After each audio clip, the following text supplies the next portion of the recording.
Buenas tardes, oyentes de Gente en Obra, ¿cómo les va?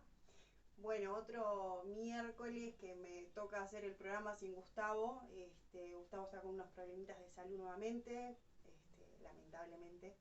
Y bueno, hoy no nos está pudiendo acompañar. Si Dios quiere, ya para el miércoles que viene lo vamos a poder tener con nosotros. Así que primero que nada, extenderle un beso grande y los máximos deseos de una pronta recuperación. Por otro lado, vamos a arrancar con el programa de hoy, que lo vamos a tener con un compañero de la casa, que es Álvaro El Vasco Soto, porque lo conocemos casi todos por el Vasco, dirigente del PT y además integrante de ADEOM. Sí, ahora Bienvenido. miembro del PT y miembro de ADEON. Y miembro de ADEOM. Bueno, ¿cómo Bueno, estás, Vasco? bien, bien. Bueno, algo extensivo lo que vos planteaste sobre Gustavo, en el sentido de desearle una pronta recuperación y bueno, y saludar a toda la audiencia en este miércoles. Que nuevamente te escucha. Eh, Bien, bueno, Vasco, tenemos como varios temas para hablar hoy. Entre ellos, bueno, el tema candente, digamos que es el de la intendenta. Bueno, ahora los ediles de la oposición le están iniciando lo que es un juicio político. Están esperando la fecha del Senado, bueno, la definición también del Senado. Así que bueno, contame un poco, primero, vos sos funcionario municipal. Por lo tanto, ¿cuál es la relación de los funcionarios con la intendenta? ¿En qué se ven respaldados? ¿En qué no? Después, como gremialista de ADEOM, ¿verdad? ¿Cómo es la situación allí? Contanos un poco. Bueno, yo no te puedo hablar en nombre de todos los funcionarios de ADEON porque obviamente existen diferentes opiniones al Ujú. respecto. Es más, al seno de ADEON inclusive existen diferentes listas o corrientes que opinan diferentes sobre los temas que están planteados. Lo que te puedo decir es yo personalmente Bien. lo que creo en parte sobre esto del juicio político. Creo que me parece que es un exceso el tema del planteamiento del juicio político por este tema.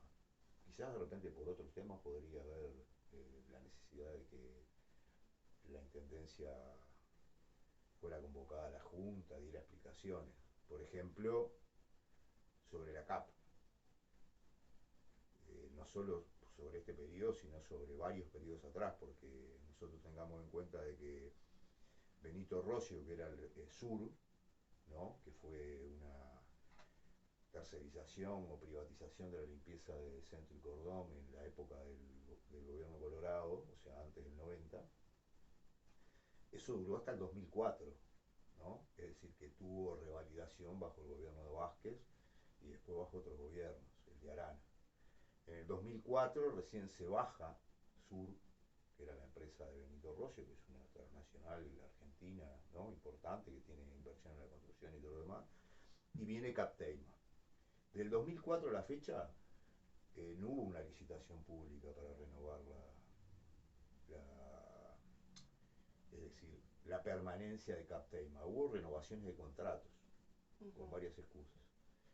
Ahora que hubo toda una cortina de humo y hasta cohetes voladores acerca de que se volvía a gestionar en forma municipal la intendencia, en realidad lo que acaba de suceder es lo siguiente, que se va a un fideicomiso con participación de la Corporación para el Desarrollo, de la Intendencia, y por la tecnología, quien está interviniendo actualmente en la limpieza, seguramente sea Capteima la que siga adentro de ese fideicomiso. Los trabajadores van a seguir tercerizados, o sea, van a seguir bajo el derecho privado, van a estar bajo el fideicomiso, entonces no va a haber municipalización de ese tipo.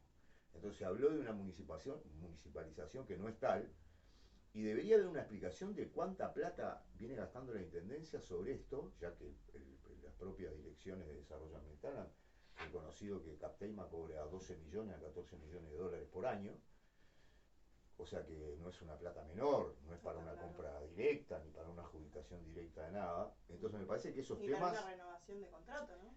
me parece que son de una relevancia mayor a que si vos no has contestado 8 informes o los informes que fueran.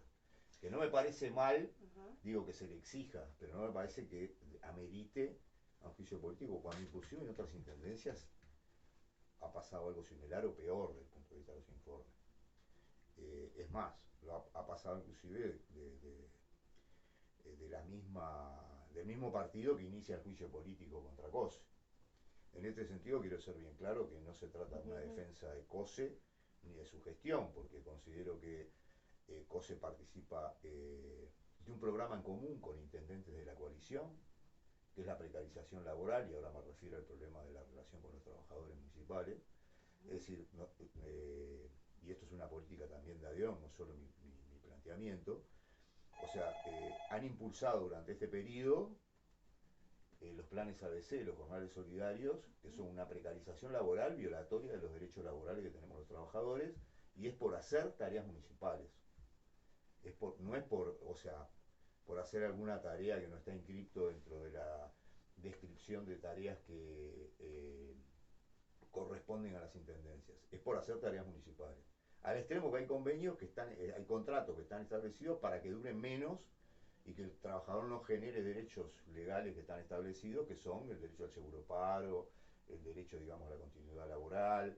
Entonces, se está utilizando mano de obra transitoria, y casi podríamos decir contratos chatarra y golondrina, para tareas que son permanentes.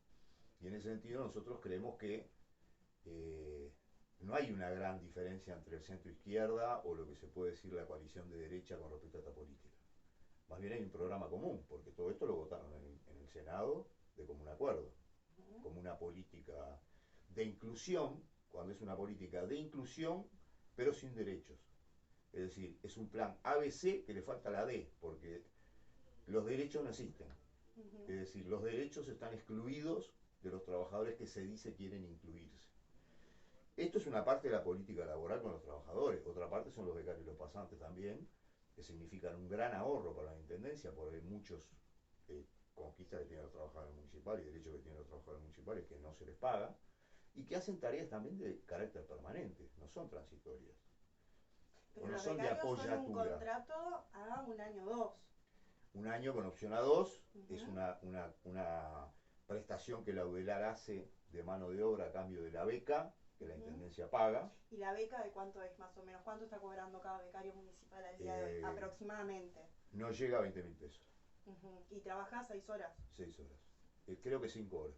Ajá, 5 horas. Pero además no tiene ni salario vocacional, no tiene el aguinaldo que nosotros tenemos, no cobran los compromisos de gestión, que es un premio extra por medición de productividad o de gestión en un servicio, no lo cobran.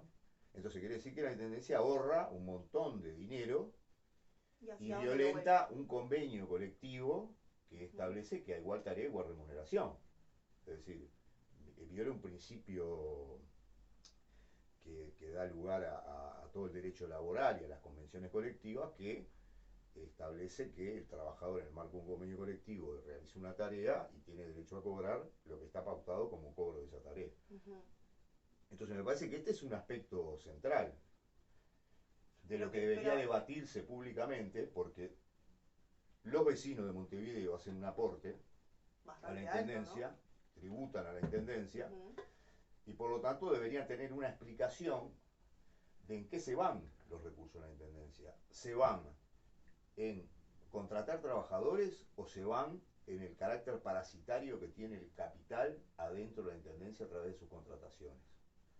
O sea, ¿se van en los 12 millones y 14 millones de dólares o se van en que tiene muchos trabajadores? Nosotros creemos que no, que el problema central de la Intendencia, del presupuesto municipal y de muchos presupuestos y el presupuesto del Estado es el rol parasitario que cumplen las grandes transnacionales y multinacionales, que son contratistas permanentes del Estado y que se llevan una gran tajada de ese presupuesto. Bueno, pero también ha aumentado muchísimo la cantidad de directores que ha contratado COSE, ¿verdad? Bueno, en este periodo. Pero no son trabajadores que ingresan por concurso. Sí, pero eso es un dinero también de los contribuyentes. Sí, ahora obvio. Mi pregunta es, ¿serán necesarios todos esos directores, todos esos contratos? Más allá de Yo creo que no son necesarios. Yo creo que no son necesarios, pero no mueve la aguja desde el punto de vista del presupuesto municipal. O sea, sí mueve desde el punto de vista de que es un gasto que considero innecesario. Forma parte del presupuesto. Claro. Pero quiero decir que es un atributo que se dan las intendencias, los gobiernos, de contratar personal de confianza.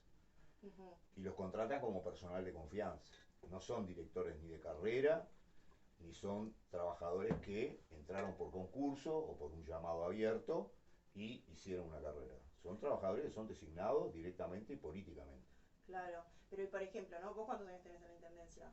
Y yo tengo ahora 32 años. 32 años. ¿Y por qué no sos director, por ejemplo? ¿No? Porque en Bueno, realidad tenés un montón de años adentro, tenés una carrera dentro de la intendencia y en realidad, o sea, más allá de concurso y antigüedad, se sí, podría haber bueno, generado el algún tema ahí ascenso de hay un repente en la problema jefatura. del sistema integral de remuneraciones que no Ajá. habilita a que determinadas categorías puedan llegar a ser director. Por ejemplo, la categoría obrera no puede llegar a ser director. La categoría de determinados especializados tampoco Ujú, puede concursar para ser director. Sí pueden concursar las áreas administrativas o dentro de la carrera administrativa para ser director. Pero eso sería un problema ujú. como es de, Pero ¿y de la categoría obrera no se puede pasar a la administrativa, por ejemplo? Sí. ¿O no? ¿No se se puede puede concursar? pasar, se puede pasar por concurso. Ajá. Se puede Bien. pasar por concurso. En un momento no, ni siquiera se podía pasar de la categoría obrera a la profesional. Por ejemplo, nosotros teníamos trabajadores en limpieza que se habían recibido de médico y que no podían concursar para Qué médico dentro de la increíble. intendencia. Claro. Ujú, Después eso se modificó, claro. pero pasaron años para que se modificara. Sí, mucha lucha también, ¿no? Claro. Y lo que estoy diciendo justamente es eso, que el tema central me parece, o sea, estamos hablando del gobierno, uno de los gobiernos más importantes de todo el país, porque es la ciudad de Montevideo la que tiene mayor habitante y tiene mayores recursos, que me parece que el problema central pasa ahí. Esto lo hemos denunciado en cantidad de sesiones de la Junta Departamental durante mucho tiempo acerca de dónde se va el presupuesto municipal. Nosotros sostenemos que se va en una contratación innecesaria, como vos decís, de asesores que no tendrían por qué existir. Yo cuando entré a la intendencia había un director político por departamento, Ujú. los directores de servicio eran directores de carrera, es decir, ahora está invadida toda la intendencia de asesores, de gerentes, ¿no? Ya no es de ahora solamente, ya viene como una Ujú. especie de De hace cómo unos es de, cuantos años, sí. claro. Lo que Entonces, ha ido aumentando, igual este periodo fue el más notorio el en tema cuanto es al el aumento. siguiente, es que en esa deliberación, yo creo que la oposición ha sido muy, es decir, ha sido muy complaciente con esa política de privatizaciones y de egresos hacia Ujú, lugares no controlados. Salvo una crisis al final, con el último resto de plata que quedaba del Fondo Capital, ujú, que se aprobó el Fondo Capital, ¿no? Porque precisaba una mayoría especial, después se aprobó, ujú. con el voto también de la oposición, salvo a, creo que algunos ediles que no votaron. Y ese Fondo Capital hubo un resto que quedaba de utilización que no estaba claro cuál era el último manejo que se iba a dar en la era Puntigliano, cuando Puntigliano era director de desarrollo ambiental, que era intendente Martínez, y ahí hubo una especie de retroceso con respecto a avanzar a la instalación de una planta de transferencia de los residuos sólidos urbanos de la ciudad que iba a ser de carácter privado, a la inversión en una cantidad de camiones para que funcionara esa planta de transferencia. Ahora resurge lo de la planta de transferencia. Que va a ser los ecocentros. No, la planta de Ah, transferencia va a ser una planta de transferencia que está al noroeste de Montevideo, allá por el lado, para el lado de Colón hacia arriba. Va a ser un lugar que está justificado sobre la base de que eh, aliviaría el tránsito de camiones hacia DFR, o sea, hacia disposición final de residuos. Se ujú. dejarían ahí los residuos en una planta a techo cerrado. Pero van a ser tipo entre la 102 y Garzón, por ahí, donde están Sí, los por ahí terrenos más o esos menos, sí. libres. Eso, donde estaba, atrás de donde estaba Nordes, creo que es. Por Ah, ahí, está, por esa están, zona, sí, claro, es a 2 cuadras de ahí, claro. sí, sí. Entonces, ¿qué sucede? El problema que no se discute ahí es otro problema, que se sigue con el paradigma del enterramiento indiscriminado, se sigue con el paradigma de que todo va al entierro o todo va al agua. Y lo que si bien hay ahora un cambio de política en el sentido de decir, bueno, impulsemos en la clasificación en origen, el reciclado, en esta ciudad se recicla nada más que un poco más del 1% de los residuos que se generan. Lo que delata también una falta de políticas para, eh, es decir, aplicar aquel criterio de que el que más contamina debe ser el que más pague, Ujú. ¿no? Eso no se aplica, porque los grandes contaminantes de la ciudad no se le aplica ese criterio.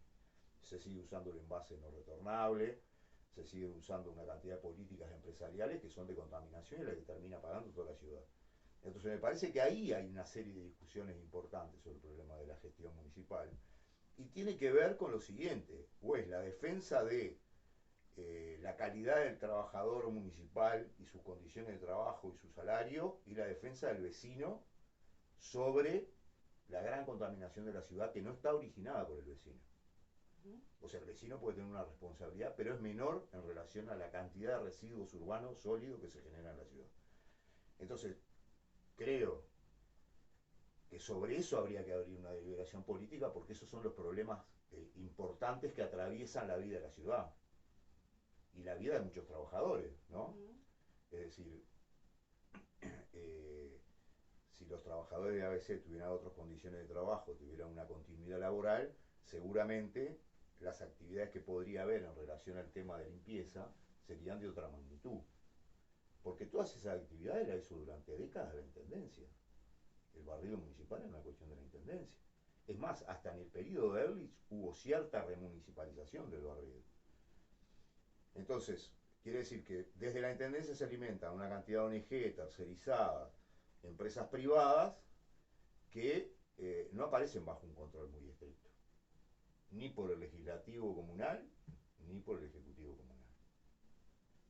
Y eso figura dentro de gasto de funcionamiento, y no se le muestra desagregadamente, nada más que cuando hay una situación como la que se plantea ahora con CAP, que se dice, no, CAP recibe anualmente 12 millones, 14 millones de dólares por año.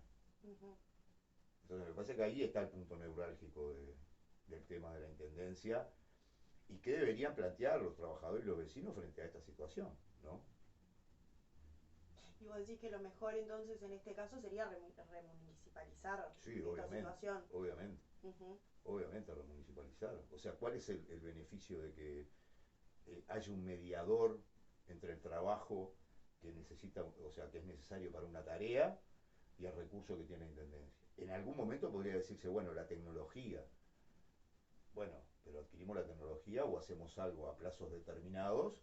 Y vos decís que la Intendencia ahorraría si da de baja, digamos, este contrato, o una vez que se termine no renueva el contrato con CAP, y, por ejemplo, Es que el absorbe contrato ese no lo va a personal renovar. de forma municipal. El contrato no lo va a renovar. No, Va a no, eso adquirir está otra claro. forma jurídica, pero no lo va a renovar, va a adquirir un Yo entiendo que si tenemos que llamar a Heber todos los días a Sala, o si tenemos que llamar a la intendenta, a Sala o a quien fuera, y bueno, si hay razón suficiente para que esa entidad, esa investidura que lleva cada uno por su cargo, porque vamos a aclarar también que esto no es un tema personal, es un tema inherente a las responsabilidades que ocupan. Claro, lo que pasa es que mientras sucede eso, yo no niego toda la utilización de todos los mecanismos constitucionales, legales que haya para llamar a Sala, para dar explicación y pedir explicaciones. Lo que pasa es que mientras todo eso sucede, en el país crece la inflación, bueno, aumenta pero, el Producto Bruto Interno. Bajo esa misma lógica que vos planteás, yo entiendo que si a No, vos y le aumenta interesara eso, la pobreza. cada vez que llamamos cada vez que se llama a COSE, que los ediles la llamaron a Sala, ¿verdad? Si ella hubiera concurrido, que en realidad era lo que los ediles querían, que ella les contestara, no que llevara intermediarios, ni que todavía encima hubieran informes atrasados de hace mucho tiempo atrás, porque Barrio Bobe estuvo la semana pasada, el edil, y nos planteó justamente y nos comentó la cantidad que había atrasada y que aparecieron todos como de golpe. Si eso se hubiese hecho en tiempo y forma, no hubieran llegado a este punto. Entonces, también yo quiero ser muy sincero. Su razón. Yo creo que tienen su derecho. Lo que digo que Barrios Bobe, cuando nosotros fuimos como ADIOM a plantear todas las denuncias sobre las privatizaciones, sobre las tercerizaciones, sobre los contratos chatarra y todo lo demás, no tuvimos un voto contrario a esa política. Tuvieron una comunión en esa política. Entonces ahora parece como una especie de cuestión sobre la legalidad o no de un informe o no, o como yo que sé, como se plantea ahora la interpelación a Heber en torno al tema astesiano, ¿no? Y todo, ¿no? Que yo no digo que tengan derecho, yo lo que digo es que se están discutiendo las políticas que hacen a la vida de la gente en el país, reforma educativa, reforma a la seguridad social, acuerdos salariales, y todo el mundo se ha puesto en modo electoral hasta el PICNT, porque el PICNT viene de un paro en septiembre, Y en vez de decir, bueno, en la medida que nuestra plataforma no fue reconocida, llamemos a las asambleas, a los trabajadores que discutan cómo seguimos esto. Porque la reforma de la seguridad social puede ser que pueda colocarse un plebiscito con respecto a la oposición que tienen los sindicatos a ella y que yo también la tengo, ¿no? Pero no se va a resolver solo con un plebiscito. Se va a resolver con la acción de los trabajadores defendiendo sus derechos, como siempre, movilizados en la calle. Se votó una ley de negociación colectiva que violenta la operatividad de los convenios y ha sido absolutamente silenciado para la población. Se aplica una reforma educativa desconociendo que todas las CTD han dicho no a esa reforma educativa, no los sindicatos, las ATD, o sea, las asambleas técnico-docentes, donde participa mucha gente que no es afiliada a los sindicatos. Entonces, esos son los problemas cruciales que están determinando en el día a día, semana a semana, los problemas de la vida de la gente. Porque a mí me pueden vender... No, lo que pasa, mirá, esto de la seguridad social, lo que se plantea es que el que es para los que nacieron en el 73, por lo tanto va a ser en el 2030. No me interesa. No me interesa ¿por qué? Porque si hablamos del desempleo juvenil, si hablamos que la mayor parte del desempleo es juvenil, lo único que están haciendo es agudizar el desempleo juvenil, haciendo que trabaje más el trabajador y no pidiéndole nada a las empresas ni a la patronal ni a los capitalistas. El trabajador aporta el 15%. Las empresas, hay 26% de las empresas que están exoneradas del aporte jubilatorio y hay el resto aporta la mitad de lo que aporta un trabajador. Entonces, ¿por qué no discuten? Y las de zona franca, hay una cantidad de empresas que están exoneradas de BPS. Es más, hay empresas que hoy están recibiendo, hay empresas que están recibiendo y que tienen una política siniestra con respecto al empleo de trabajadoras y trabajadores, que toman gente, la echan antes de los 3 meses, y como toman gente nueva, le pagan los 7.000 pesos que surgen del incentivo por, como es la contratación de nueva gente a la empresa. O sea que el propio BPS y el Estado está subsidiando la contratación de personas, el salario de esa persona. Entonces, si vamos a hablar, hablemos de todo. Pero es decir, hablemos de todo en el sentido siguiente. ¿Quieren hablar de la corrupción? Sí, yo creo que sí, que alguien que vende, o sea, tiene un negocio turbio en una planta, en uno en un piso de la presidencia, que formaba parte de la seguridad del presidente y vendía pasaportes truchos con una organización de carácter mafioso, bueno, tiene que ver con elementos de corrupción al seno de la institución, como podrá haberlos o podrá haberlos habido en otro gobierno. Pero es un aspecto nomás de la vida de la gente. Lo que está rodeando es lo otro. Es lo otro que habilita todo eso. Bueno, pero hay empresas que históricamente han sido de alta rotación de personal, como lo son, por ejemplo, los call centers de venta. De 30 que entran, queda uno. Y bueno, pero ¿por qué eso? Y bueno, no sé, supongo que será por capacitación, por entrenamiento, por base de datos, por porque varias cosas. Yo trabajé muchos años en... Pero se ahorran la posibilidad de pagar los derechos que tiene el trabajador. Y no, pero hay una realidad. Vos tenés que brindarle a la empresa como trabajador, y no estoy defendiendo los call centers ni mucho menos. Simplemente estoy contando lo que pasa ahí adentro. Sí. Como en primera persona, ¿no? Tú tenés que llegar a determinado nivel de ventas. Como sea. Si vos no llegás a determinado nivel de ventas, vos para la empresa sos un número. Entonces lo lógico es, vos no sos productivo para la empresa, entonces si vos, por ejemplo, en la intendencia no pasa eso, pero contratás una persona para que atienda el teléfono. Pero esa persona cuando le despedís, ¿le pagás el despido? ¿Le pagás el derecho de indemnización? Y no, porque obviamente esa persona en esos 3 meses tiene que llegar a un cierto número. Si esa persona no llega, pero está en el contrato establecido. Claro, pero esos contratos son absolutamente violatorios de la normativa laboral vigente, en la cual establece que todos los trabajadores tienen derecho es decir, a tomar un trabajo, y si no cumple ninguna irregularidad desde el punto de vista de la responsabilidad, eh, mantener el Pero la contrato laboral. productividad no es parte de la responsabilidad, Bosco. No, la productividad no se la fija arbitrariamente la Intendencia. Yo me fijo por lo que fija de común acuerdo una empresa y un colectivo de trabajadores en cuanto a decir, mi fuerza de trabajo va a valer tanto. Si quiero que valga más porque ya no me alcanza porque la inflación subió, entonces le demando a la empresa que me pague más porque la inflación subió. Ya no compro con el salario lo mismo. La productividad es un elemento que se suma a una superexplotación de ese trabajador, que alquila la fuerza de trabajo por 8 horas y le dice, sí, pero yo no preciso que tu fuerza de trabajo me rinda por 10 mercaderías, preciso que me hagas 55 mercaderías. Y no te puedo hacer 55 mercaderías. Entonces te he dicho, antes de los 3 meses no te pago indemnización y traigo otro nuevo. Entonces lo que estoy evadiendo ahí son las responsabilidades legales como empresario, como capitalista, que me obligan a mí, porque atrás de ese trabajador hay o un joven que quiere, yo qué sé, tener una casa, o que tiene que tener hijos, o sea, hay una persona. Entonces, Claro. para el capitalista puede ser un número, pero para la sociedad toda, seguramente es una persona, que es un vecino de otro, que es un familiar de otro. Entonces, yo voy a estar defendiendo la continuidad laboral de ese trabajador y no la explotación al máximo de ese capitalista en relación a los trabajadores, porque eso es lo que sucede en realidad. Es decir, es más, a veces hasta inclusive violentando problemas legales, porque a veces hasta se despide gente embarazada. Te lo digo porque yo en empresas de limpieza he visto despedir compañeras que estaban a 3 meses de prueba, descubrieron que estaba embarazada, la echaron para tomar otra. Y cobrar esos 7.000 pesos que le dan por cada trabajador que toman.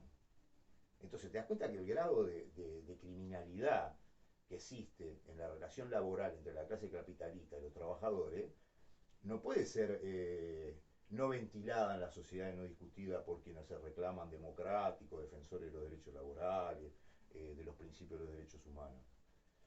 Entonces me parece justamente que todo ese debate que está instalado hoy, que no me parece, como decías vos, a mí me parece que es de razón, si amerita mecanismos legales para que se pueda hacer, pero hay otra profundidad de la situación que está colocando eso, que es una disputa laboral en el 2024, y la agenda la marca el oficialismo, la oposición, la agenda de debates, y no las necesidades que están instaladas a nivel popular. O sea, tenemos que contar lo siguiente. Acá hubo un paro. Después del paro hubo una movilización de fuga muy importante. Hubo una movilización de la educación muy importante. Hubo una movilización de las zonas populares muy importante. Hubo paralizaciones en la educación. Entonces, o sea, no es un problema que se esté inventando. Hay una necesidad de la gente de modificar su situación hoy, o mañana, o pasado.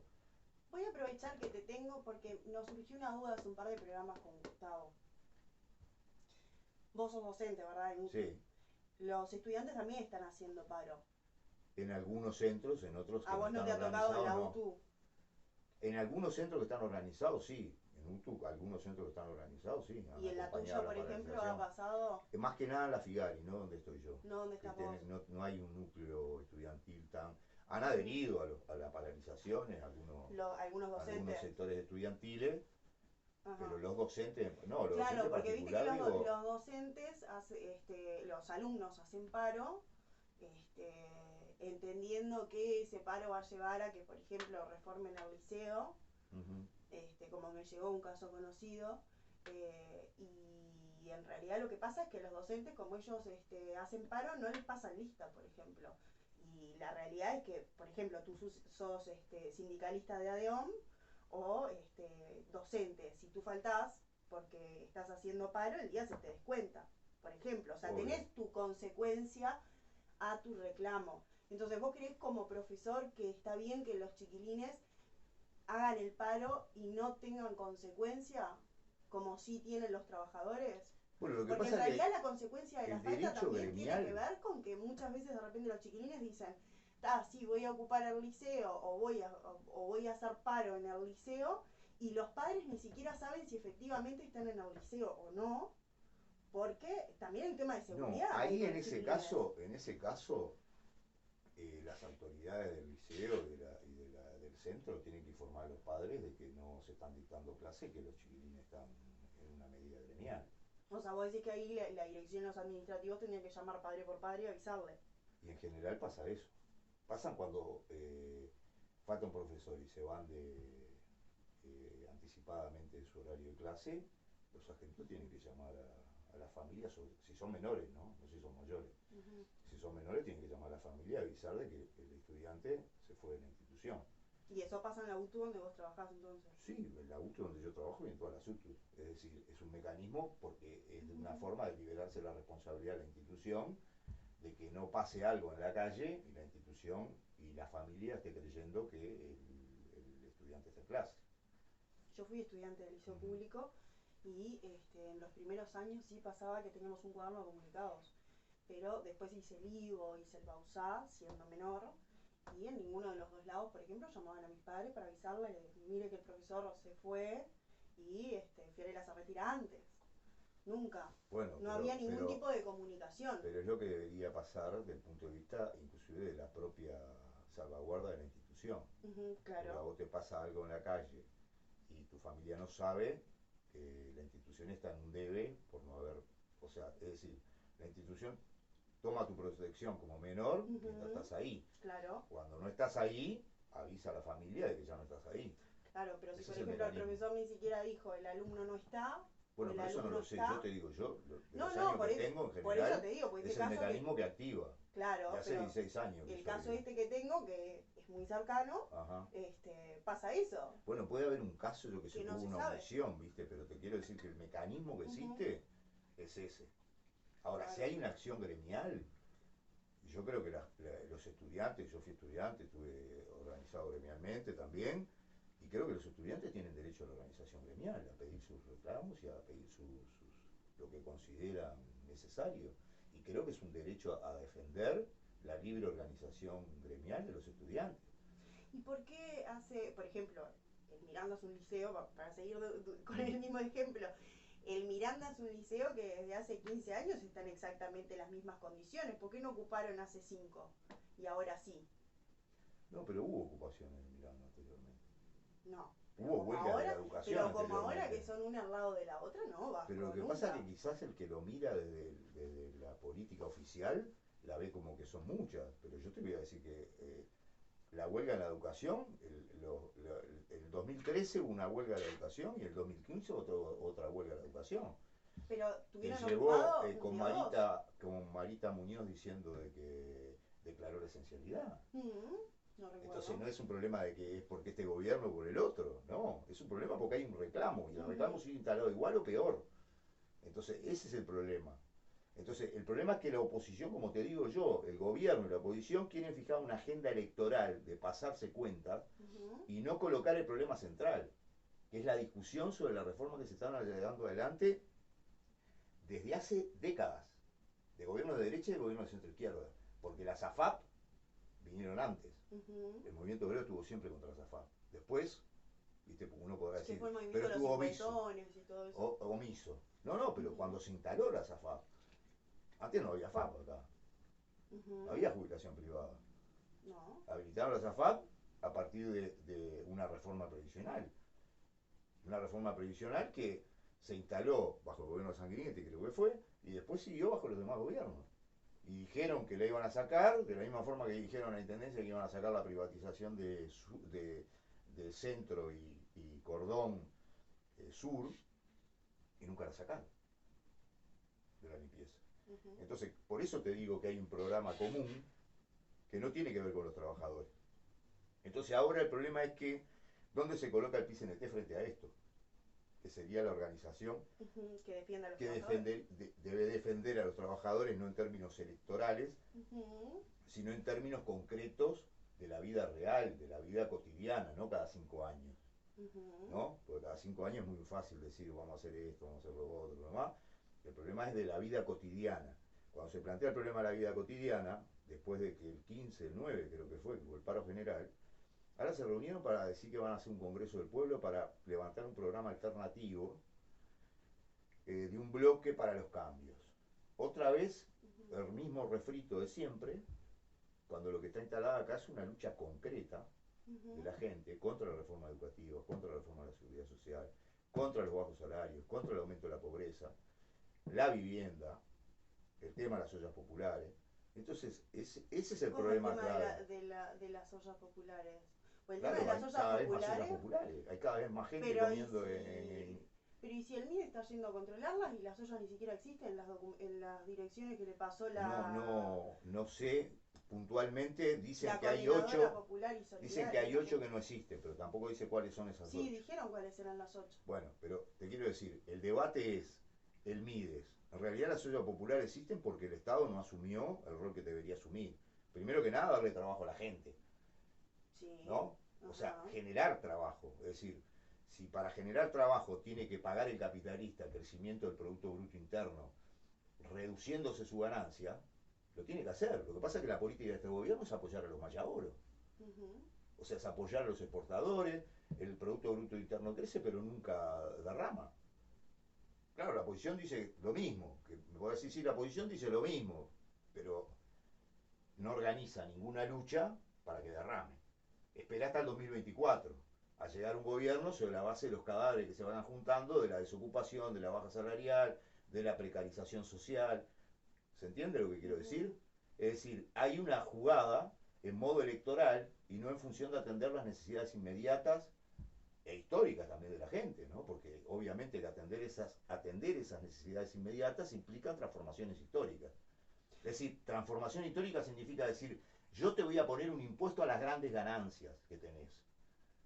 Vos no vas a hacer una zona franca, que te llenas de plata y no aportás al PBI. Ujú. O sea, vos vas a ser el que me va a resolver el problema del déficit fiscal. No van a ser los trabajadores con el IVA o con el IRPF o con... O sea, ¿no? Que no lo podemos, aparte el trabajador, el IVA no lo podemos descontar. Las empresas lo descuentan todo. Sí, vos sabés que yo me quedé un poco con lo que vos decías de que cada vez hay más ollas populares y demás. En realidad vos mirás los números del MIES y han bajado la cantidad de planes, la cantidad de ollas y la cantidad de gente que va a comer a las ollas. Entonces, Pero hay una respuesta de Alfie que es muy clara. cómo es? Porque el MIES en realidad cuando retira los planes una vez que esa persona consiguió un empleo. De hecho, la cantidad de hogares, hogares nocturnos, o no me acuerdo cómo es que se Refugio, llaman, de los ¿no? refugios nocturnos, se ha visto reducida también por eso, porque en realidad la gente que asistía a los refugios hoy está logrando retomar su vida normal, digamos, con un empleo digno y Pero no es lo demás, que dice la estadística. pero, pero ¿Cuál es el empleo digno? ¿El plan ABC? Que a los 4 meses te quedas sin trabajo. no hablamos del plan ABC, por Pero supuesto, porque es el justamente, único que ha movido un poquitito la aguja en referencia al crecimiento del índice de ocupación. pero vos Porque mirás después hoy, los en índices realidad de las empresas desocupación han están aumentado. pidiendo cada vez Pero más teniendo personal. exportaciones de carne de Brasil y trabajadores de los frigoríficos en seguro de paro. Pero ahora se reabrió un frigorífico hace Bueno, pero se poco. reabrió, pero estuvieron hasta ahora en seguro de paro. Es decir, quiero decir que hay Ujú. un mecanismo que es absolutamente de que el que paga la crisis Ujú. es el trabajador cuando hay crisis. Y cuando hay beneficio, también sigue pagando el trabajador. Esa es la realidad. Ujú. Lo dijo Alfi cuando dijo, Ujú. no, pero le preguntaron, pero ¿cómo se explica que haya crecido los índices de pobreza en el marco de un crecimiento del PBI? Dijo, no tengo la explicación. Parece un sarcasmo, ¿no? Pero dijo así, no tengo la Ujú. explicación. Entonces, no son lo que diga, como es el Pacha Sánchez o lo que diga el oficialismo. Ujú. Alfi dice, no tengo la explicación, parece un inaudito de alguien que maneja la economía, Que manejó un ministerio de economía. claro, ¿no? Que no pueda responder esa situación. Y esa situación se responde diciendo, el PBI creció, pero al PBI creció y le sigue llegando la plata a los ojeros, a los exportadores, a los arroceros, y al pueblo trabajador no le llega nada, al contrario, le llega reducción.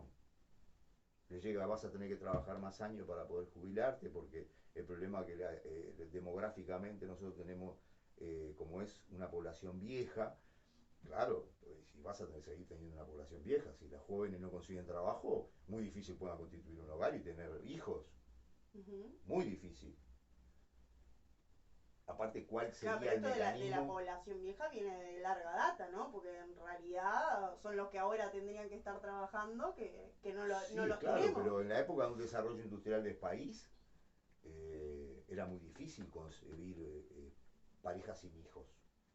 Ujú, En general todo el mundo tenía, bueno,